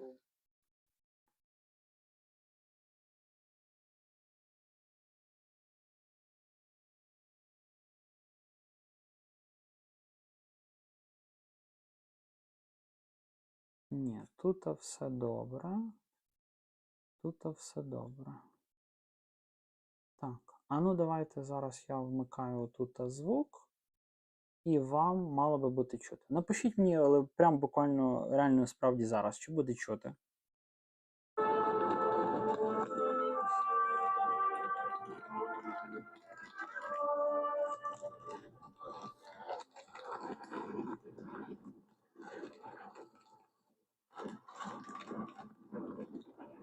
Територію нашої держави треба зробити небезпечною для життя наших громадян. Нуло уможливити нові трагедії. Заган увікнить для себе Україну. Когда увидишь своими руками, как говорят, глазами потрогаешь по старой украинской традиции. Это совсем другое. Через пекло війни з фашизмом до кінця виконували свій обов'язок перед батьківщиною. Це нас хвилює. Ми повинні забезпечити, щоб наші громадяни себе відчували в небезпеці. Безпеці, вибачте, ви обмовились в безпеці відчув. В безпеці. В Україні занадто захоплювали з додінням возелі, а не змістом і ємкістю самої гри. Обмовились в безпеці. В безпеці. В Україні занадто захоплювали з додінням Ми підійшли. возелі, а не змістом. А десь щось якийсь двійний звук накладається. Може і. Ну, загалом, це так, як то кажеться, знаєте, ліричний відступ суто від цього, але ну, є десь такі якісь речі, які я все ж таки, знаєте, ну, більше волію не настільки все, знаєте, драматизму. Все ж таки були і позитивні сторони Віктора Федоровича, тобто меми дуже класно в ньому вдавалося. Я ще теж завжди полюбляв меми, де в нього Івано-Франківську кинули яйцем, і він там цей падає і так далі. Ну, я вже це не додавав, щоб просто не занадто довго, бо комусь це, відгукується, комусь це подобається, комусь не подобається, чи так далі. Тому якось, якби, власне кажучи, так. Але от фраза, де знаєте, дві такі ці обіцянки президентів, у нас є таких два гаранта, от їхні ті обіцянки, які народ направду не сприймав всерйоз. От від Януковича, що зробити територію нашої країни, держави небезпечною для громадян.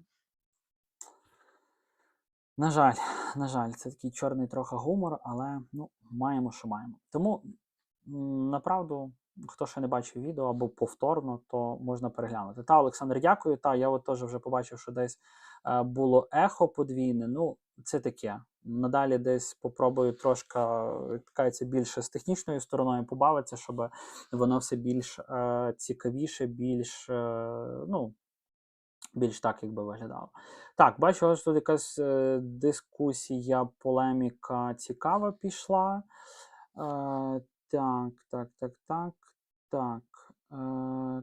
Так, дивіться, то, що мав сказати, проговорити, подякувати, бо був якийсь донат на приват.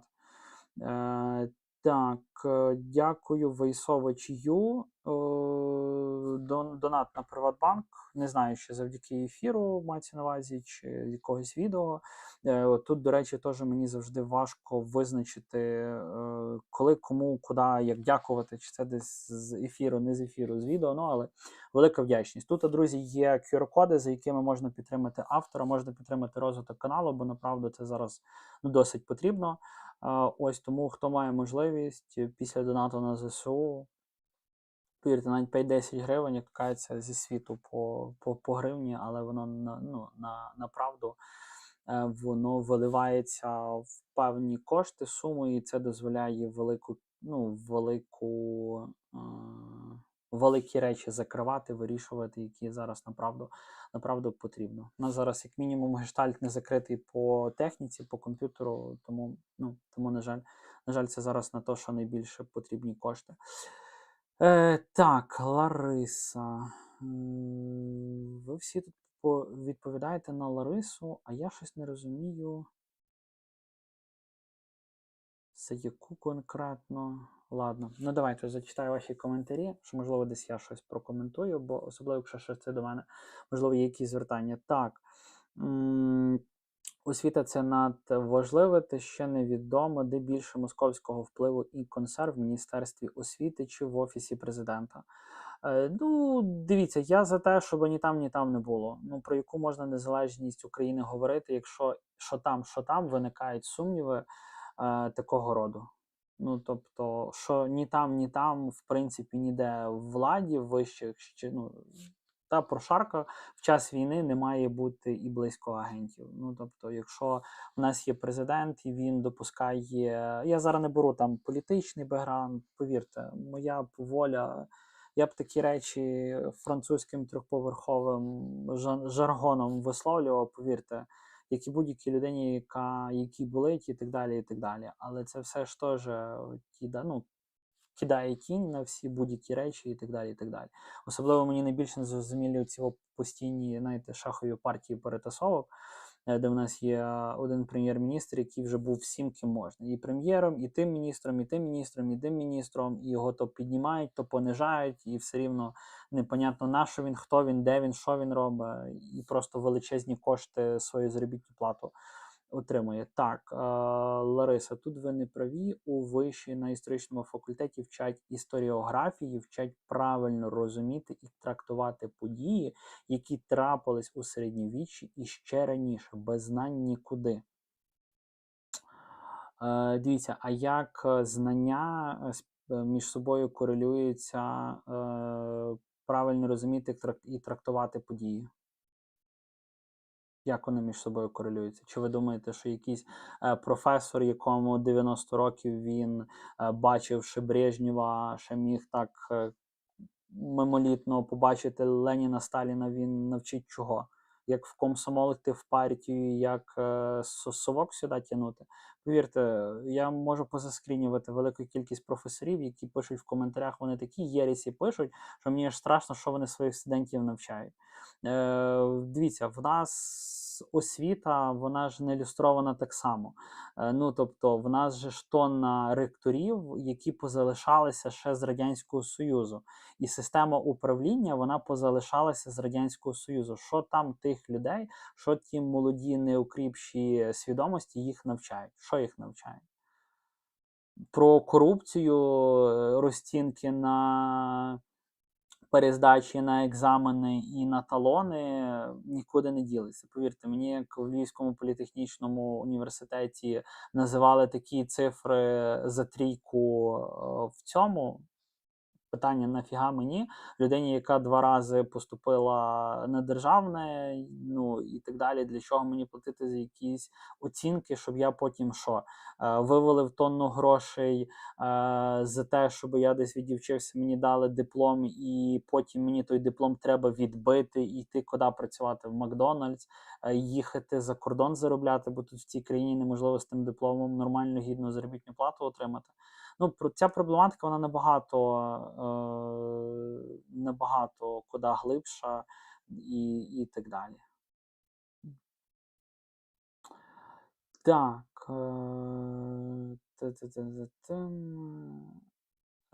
Завдання істориків не міняти світ, а трактувати і розуміти правильно, що трапилось у минулому. Та дивіться, все, що трапилось в минулому, це суб'єктивна оцінка того чи інакшого історика. Через то один історик заперечує другого історика, з третім він погоджується, на п'ятого він посилається, і це, ну, і так далі. Ну. Це все теж, дивіться, все в житті завжди воно носить дискусійний характер, і тому не завжди воно все так є, знаєте, чорно-біле і настільки все прямолінійно. Так, освіта важлива кругом. Бажано, щоб професійні історики більше проявляли активність просвітництві. Людей немає елементарних знань із історії, тому і такі проблеми в світогляді. Так. Проблема в тому, що люди цими речами просто не цікавляться. Все починається з тої ж самої освіти. Той рік МНТ, яке здавалося з математики, от воно було досить поляризовано. Всюди, в всьому інформаційному просторі були перипетії за складання математики і були, якщо не помиляюся, з історії. Мені попалося в треці, в соціальній мережі, питання одне з МНТ з історії, де була фотографія Августина Волошина, та ось лідера Карпатської України, і там було 4 питання, які потенційно, я більше чим переконаний, людина, яка закінчує 11 клас історії школи, вона ніколи не дала би відповідь на це питання. Ну, потенційно. Бо в шкільній освіті, мені здається, немає точно згадки, хто такий Августин Волошин, а тим паче його внесок в історію України. Як мінімум, це дуже гарно показано по коментарях, ну, по тих відео, які в мене є на каналі. Там його була фотографія, щоб людина вгадала, хто такий. Я от першу думку, яку подумав, на цьому питанні варто було просто, щоб людина, як мінімум, хоча б вибрала по фотографії, що це є він, а не то, що там було 4 питання з його діяльності. Слухайте, може я навіть це знайду? Напевно, я це не знайду. Ні, не знайду, не буду тратити зараз на цей час. Якщо десь знайду, то я скину свій телеграм-канал. Якщо не підписані на телеграм-канал, можете знайти в шапці профілю, можете підписатися. Я там дуже багато таких цікавинок. Зараз закидаю і буду далі більше закидати. Так, от цікаво, хто-небудь з влади, з поліції відповів за те, що кинув БТР на людей? Та ясно, що ніхто не відповів. Ну, а як нас міг хтось відповісти? В нас що, є вироки якісь розслідувані справи Майдану? Ну, та з Беркуту тоді там когось посадили вроді, і то я до кінця не впевнений. Чи так далі. Звичайно, що ну, там Януковичу заочно винесли вирок, але ну, толку заочності. Ну, толку, що його в міжнародний розшук там достеменно подали. Якщо подали його з Росії, хоч колись дістануть, та ніколи його не дістануть, вмре він на тій Московії та і все. Яник та Риги від початку були мені ворогами. Те, що вони легально прийшли до влади, дали мені абсолютно. Так, щось не до кінця я вас зрозумів. Те, що вони легально прийшли до влади, дали мені абсолютно. Ну, реально є ж велика кількість людей, яка за них проголосувала. Ну, тобто він набрав там щось порядка 48, якось і 95 вроді сотих відсотка. Ну, тобто він набрав там в районі 49%, Тимошенко тоді там набрала щось 46, якось ще так. Але я більше чим переконаний, ті вибори 100%, як це було з Ющенком, виграла Тимошенко, просто ну, там дуже-дуже шалені фальсифікації, вкидування, як це рахували і так далі. Тобто я більше чим переконаний, там точно Яника протягнули всіма перипетіями. Для того і існує YouTube, там багато історичних каналів, і особливо українські історики розповідають нам нашу історію. Історію Європи, двох війн, які трапились за останні 100 років. Ну, і тощо. І що толку? І що толку, що в Ютубі розповідають? Я розповідаю, ну, я все не порівнюю зараз до якихось великих там істориків українських чи так далі, але мій теж YouTube канал, він носить характер освітницького, і я більший фокус відвожу на те, щоб люди включали голову, самі мислили. Я не маю на меті все припіднести на блюдечку, де людина почула, послухала, ага, класно, круто, лайк поставила, лайк не поставила, пішла далі, та й все. Толку їй з того, що їй припіднесли цю інформацію. Я завжди в своєму продукті стараюся заставляти людину включати голову, включати мізки, мислити.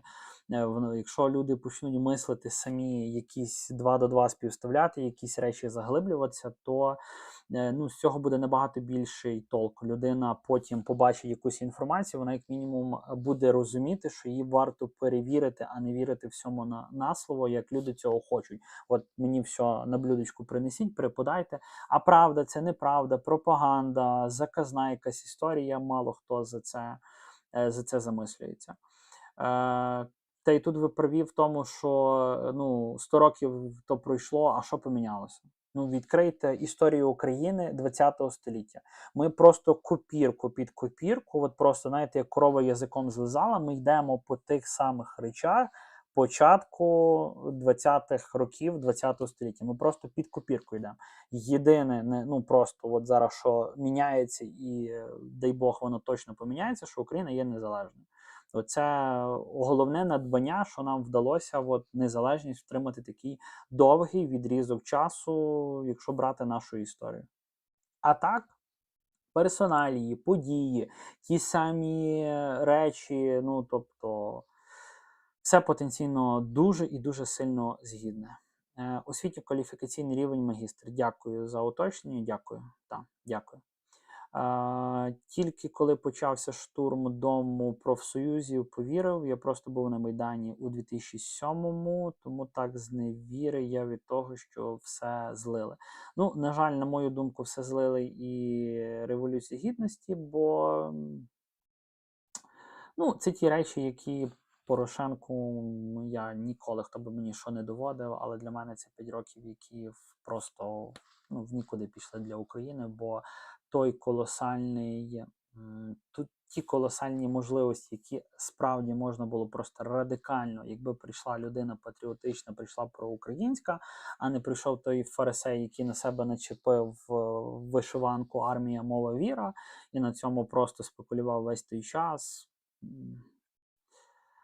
Успокойтесь, кругом враги, а вы у них говорите так, что вы ожидали, что все будут только хвалить. Що хвалить? Мене та можете не хвалити. Напрасная надежда. Я вам благодарю, я вас благодарю, только поменьше оправданий, побольше конкретики. Ще раз дякую. От дякую вам за те, що ви завершили українською мовою. За це вам дякую. За це вам дякую. Мені одів, дифрамбів, цього не потрібно, повірте, і близько мені цього не треба.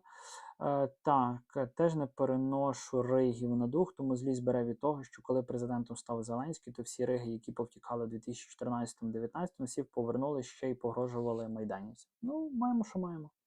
Зайла до влади привів агент московський Рошен. От шоколадки файні. Люблю ці. У мене є улюблені зараз цукерки. Вони називаються Коко, такі в вигляді яєчок, білий шоколад. От рошенівські. Що є, то є, тим грішу. Бо люблю, бо подобається. Шоколад прикольний, класний, але на цьому треба було обмежитися. Так. Батман. Добре. Ваш світогляд обмежений лише Липецькою фабрикою Карла Маркса. Не знаю, до кого це репліка. Рошен дозволив фінансування виборчої кампанії Зайла за допомогою ворожого ФСБ. Добре, тут же політичні ці пішли. Так, багато ще залишилось істориків-викладачів із совковим світоглядом, тому і вчать студентів не так. Ну, маємо, що маємо. Так, ну це ж, до речі, теж стосується не тільки істориків-викладачів. Це і в медицині. Ну, в медицині ще не так страшно, але теж я тут скептик до викладачів, які надто довго викладають. Ціную, люблю, поважаю, але, наприклад, в школі є для вчителів вислуга років, там 25 років, якщо не помиляюся, стажу. Вони просто так це придумали, бо є певна деформація. В нас далеко не кожен викладач, вчитель, він розвивається. Не назву це вчитися, але не кожен він розвивається і не кожен йде в ногу з сучасністю, що критично важливо. Це і розрив поколінь, тобто і дуже-дуже багато таких моментів і так далі. Тому. Так, ой. Ні, Боже. Я як побачив відкрити статтю 10, я вже думав зразу за російську мову. Про політичні партії, прочитайте вимоги до реєстрації партії, порівняйте, на якій підставі була зареєстрована умовні слуги ворожого Кремля. Ну, дивіться, це теж, знову ж таки, проблема нашого народу. Вони голосували за персоналію, в даному випадку за Зеленського, наголосували за його партію «Слуг народу», за партію, якої не існувало. І потім вони, просто на них манна небесна звалилася електоральна, що за них наголосували, і вони просто ким-небудь заповнювали, власне кажучи, свої партійні списки. Ну, тобто це ж теж і так було зрозуміло, що партії немає. Так багато ж... це я вже читав, пардон. Так, давайте я...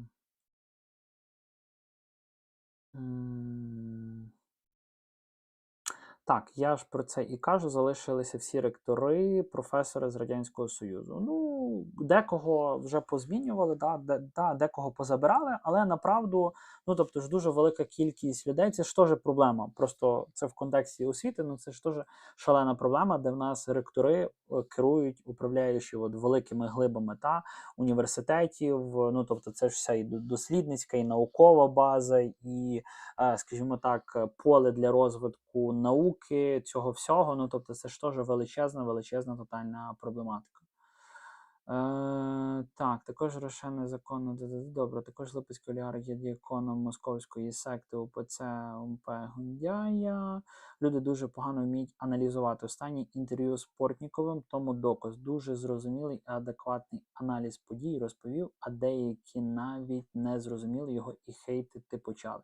До речі, так, за Портнікова я згідний, дуже адекватна людина, але мені що не до кінця імпонує, що він дуже тотально виріс шалено просто за час період війни. Ті, хто шалено так виростають, беруться ні звідки, ну це теж, знаєте, палка двох кінців, і це теж не все дуже і дуже добре. Гаразд, давайте з вами повертаємося до тематики, чого ми, як то кажете, тут зібралися, бо все ж таки бачу, що чат полетів, і це дуже добре. Вам вдячність за думки, за те, що коментуєте, пишете та і долучаєтеся, власне кажучи, до дискусії. За це велика вдячність. Хто нові і будуть дивитися цей прямий ефір в записі, підписуйтесь на канал, якщо ще не підписані, долучайтеся до підтримки каналу. Тут зверху є QR-коди, реквізити будуть, ну не будуть, а вже є в описі даного каналу. Долучайтеся до підтримки, бо це, власне кажучи, є важливо. Тому, власне кажучи, пам'ятаєте, як після Майдану багато одіозних фігур просто зникли з екранів буквально на 2-3 роки. Те, що ви в коментарях прописували, та вони не поїхали в Москву. Вони просто перечекали оцю бурю під виглядом, яку зробили, власне кажучи, Майдан. Ось в якихось там певних адвокатських конторах, у бізнес-асоціаціях, в якихось там певних наглядових радах, а потім, коли суспільний запит на люстрацію трошечки вже вщух, народ, так би мовити, це все пережив, вони просто почали знову повертатися. Але вже не як люди Януковича, а як досвідчені фахівці, яких зараз просто ніби немає ким замінити. І ось тут ми бачимо той самий почерк, який я описував у відео про Коновальця. Чому Судоплатов зміг підійти до полковника так близько, буквально впритул, от максимально до нього близько? Бо він приніс йому ту цінність, інформацію про підпілля в СРСР, яку неможливо було перевірити, але яка виглядала дуже і дуже логічно, ну і, звичайно, що дуже і дуже сильно продумано. Всією цією машиною, глибою КДБ, яке, власне, над цим діяло, працювало, щоб, власне кажучи, максимально підібратися до Коновальця. Вони кажуть владі, ми знаємо, як працює ця брудна машина, ми наведемо порядок, ми буквально збудуємо вертикаль. І влада замість того, щоб ламати стару машину, просто погоджується на послуги тих, хто її будував. Це звичайнісінька абсолютна пастка. Коли ви берете на роботу людину, яка роками працювала в орбіті впливу Москви, ви не отримуєте фахівця. Можливо, він і був тим фахівцем, який, насправді в якихось тих речах він є компетентний, він розбирається, кваліфікований і так далі, і так далі. Але насправді ви отримуєте троянського коня, який просто буквально у будь-який найкритичніший момент або відкриє ворота, або просто переріже ваші якісь певні комунікації. І те, що ми бачимо сьогодні в правоохоронній системі, це і є те саме перерізання комунікацій між народом і, власне кажучи, державою. Тепер давайте конкретно по прізвищах. Олег Татаров. Чому я настільки часто згадую його в контексті генетики зради? Справа не в особистій неприязні. Справа в тому, що Татаров – це ідеальний символ поразки ідеї очищення влади. Так, давайте я вам виведу на екрані, мабуть. Сподіваюся, що...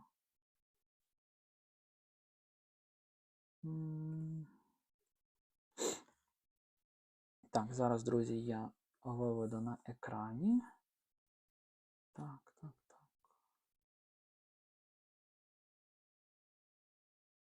Є.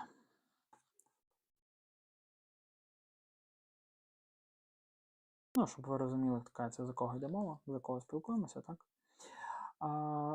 Ось. Отже. Так. Отже, Олег Татаров. Чому, власне, стільки згадую? Справа не в особистій якійсь там певній неприязні. Тобто, не за це мова. Справа в тому, що Татаров – це ідеальний символ поразки ідеї очищення влади. У 2014 році він був заступником начальника Головного слідчого управління МВС Міністерства внутрішніх справ.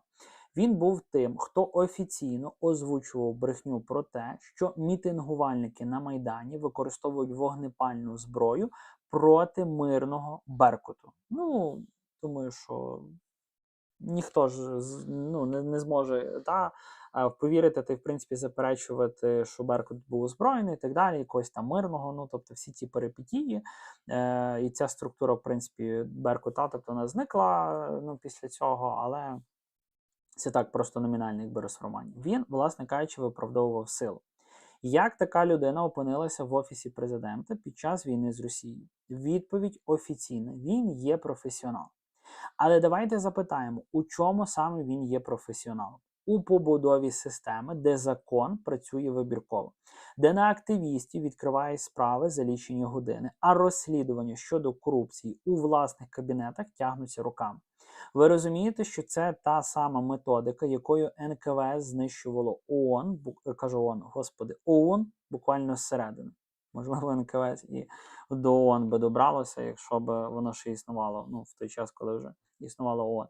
Воно знищувало ООН зсередини. Вони не вбивали всіх підряд, вони дискредитували лідерів, вони саджали тих, хто був занадто активним і, скажімо так, займалися підміною понять і підміною тих, хто був, так би мовити, слухняним.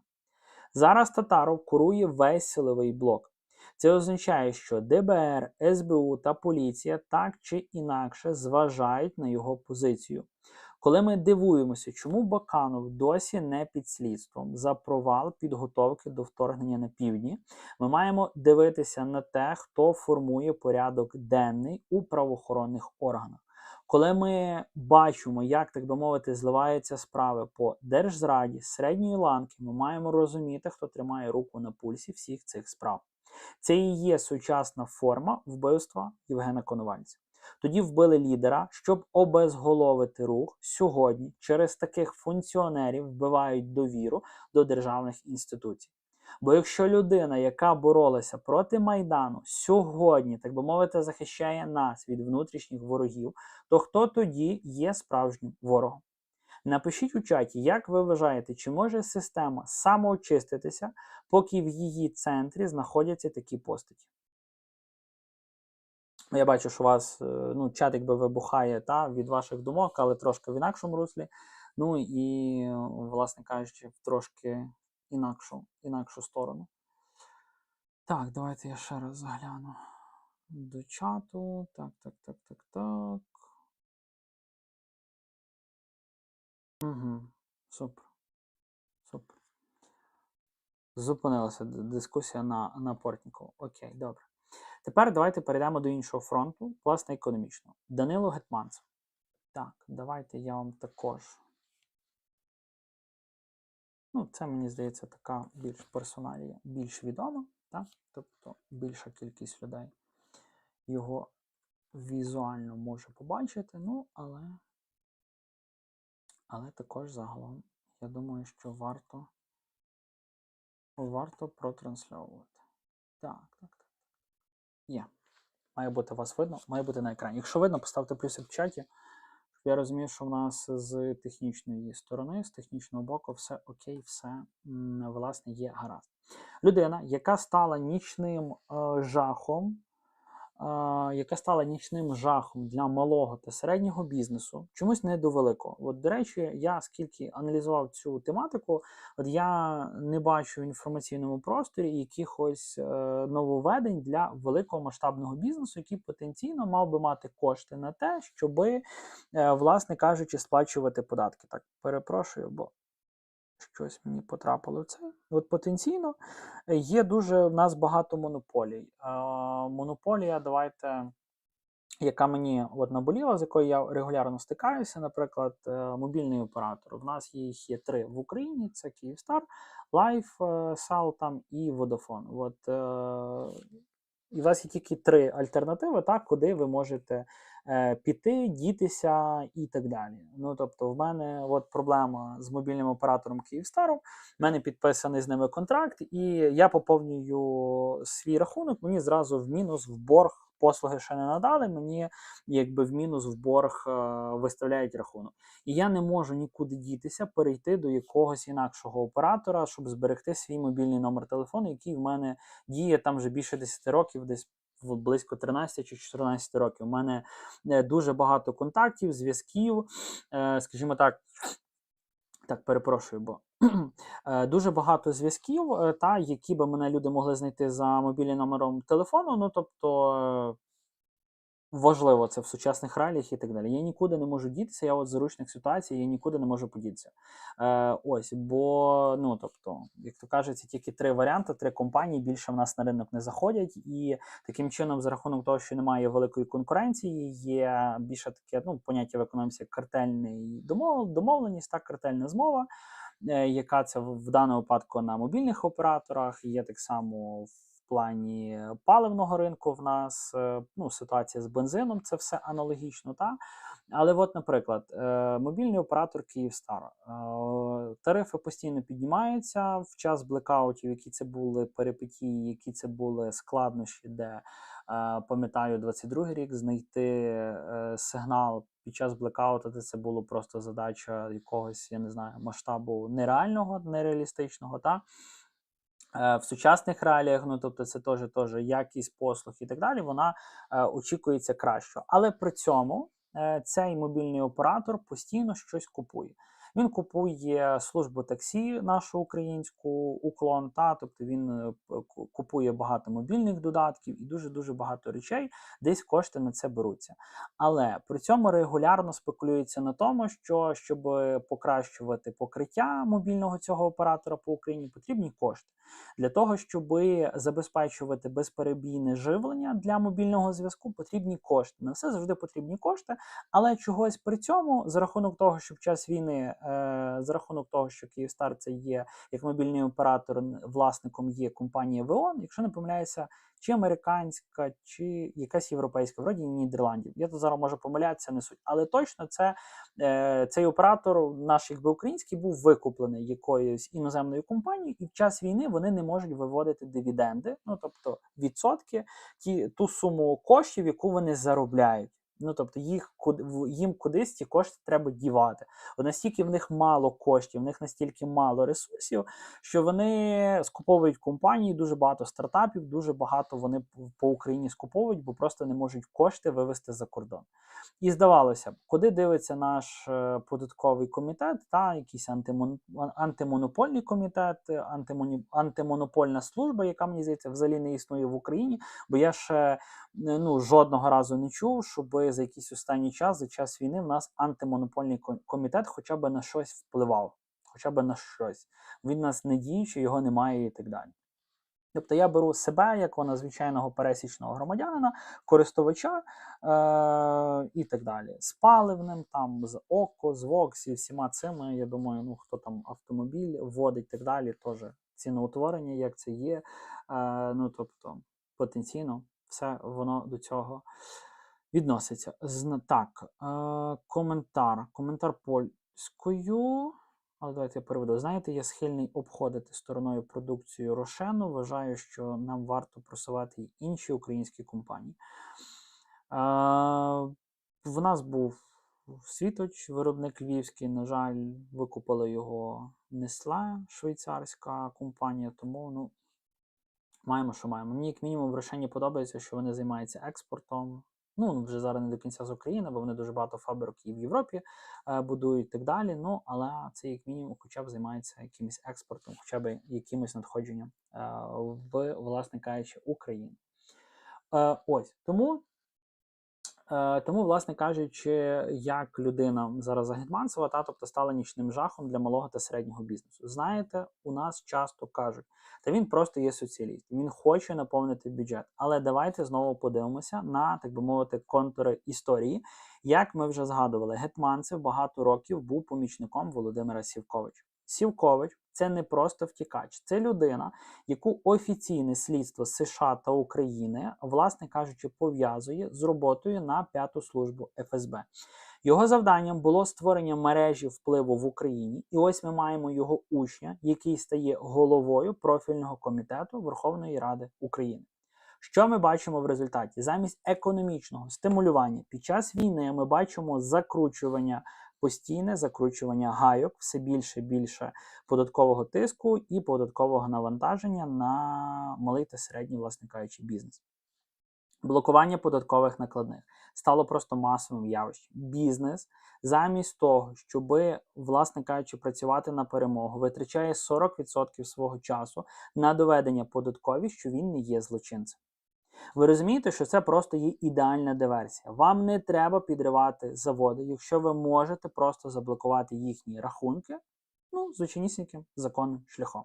Вам не треба зупиняти постачання для ЗСУ, якщо ви можете зробити так, щоб просто у цього виробника не було грошей купити сировину.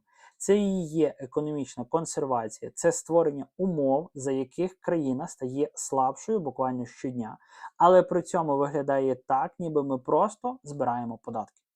Коновалець розумів, що без ресурсів і без підтримки людей організація просто загине. Сучасні, так би мовити, гетманцеви б'ють саме по ресурсах і по лояльності людей до своєї держави. Бо коли волонтер чи дрібний підприємець стикається просто з абсурдним тиском податкової, у нього опускаються руки. А це саме те, що потрібно Москві, щоб ми зневірилися, щоб ми сказали, та яка різниця, хто там є зверху, якщо нас все одно грабують. Друзі, подивіться на цей ланцюжок. Татаров контролює силу, гетманцев контролює гроші. Разом вони створюють середовище, у якому справжній український опір стає все важчим і важчим. І це відбувається на тлі, власне кажучи, відео про вбивство Коновальця, де ми чітко бачимо, ворог завжди б'є туди, де ми найменш захищені у нашу віру і, власне кажучи, більше я б сказав, віру в нашу справедливість. Зараз, власне кажучи, ми вже підходимо до завершального етапу цього прямого ефіру, бо ключові такі речі, які, власне, хотів висвітлити і з вами проговорити, то я проговорив. Якщо в когось є якісь думки, в когось є якісь питання, то пишіть в чаті. Пишіть в чаті. Якщо думок, якихось речей не буде, то ми з вами будемо завершувати. Бо і так вже трошечки затягнув, тобто ми з вами вже годину 45 є в ефірі. Ось і тому, власне кажучи, буду переходити до завершення цього стріму. Наостанок, перегляньте відео за Євгена Коновальця, бо, насправді важливо зараз в цей час, власне кажучи, цю інформацію усвідомлювати і розуміти, щоб можна було якісь собі певні паралелі, якісь певні такі речі з минулим, власне кажучи, пов'язувати у нашому сьогоденні. Якщо ви ще раптом не бачили ось цього відео, яке є на каналі, де, зокрема, там і за Сівковича, за дуже багатьох речей також, за дуже багатьох персоналів я згадую, то також рекомендую його переглянути. Ось воно є, власне кажучи, ось тут. Тому цих два відео перегляньте, підписуйтесь на канал всі, хто будуть переглядати цей прямий ефір в записі, і ви ще досі не є підписані на канал Контури історії, зробіть це, підпишіться, поставте вподобайку цьому прямому ефіру, бо підписники направду потрібно. Там, я вже думаю, менше 100 підписників залишилось до того, щоб на каналі було 15 тисяч підписників. Я вже починаю заговорюватися, бо, власне кажучи, велику кількість речей вже проговорив, щоб у нас стала така гарна, красива, кругла цифра.